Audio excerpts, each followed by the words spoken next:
अरुण काका जगताप हे अहिल्यानगर शहर असेल, अहिल्यानगर जिल्हा असेल, इथल्या राजकीय सामाजिक क्षेत्रामध्ये एक अत्यंत नामांकित अशा प्रकारचं त्यांचं नाव होतं।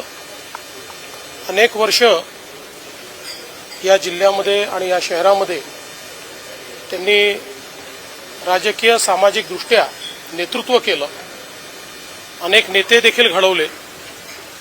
आज संग्राम भैया सातत्याने आमदार म्हणून देखील निवडून येत आहेत आणि विशेषतः जनमानसामध्ये त्यांच्याबद्दल एक आपुलकी होती।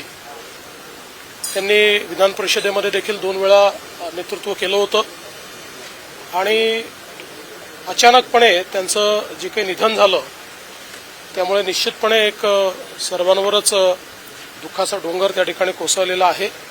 त्यामुळे आज कुटुंबियांचं सांत्वन करण्याकरता आणि त्यांना श्रद्धांजली अर्पण करण्याकरता या ठिकाणी मी आलो होतो आणि निश्चितपणे आता त्यांचं जे काही कार्य आहे ते संग्राम भैया पुढे नेतील हा मला विश्वास आहे। संपली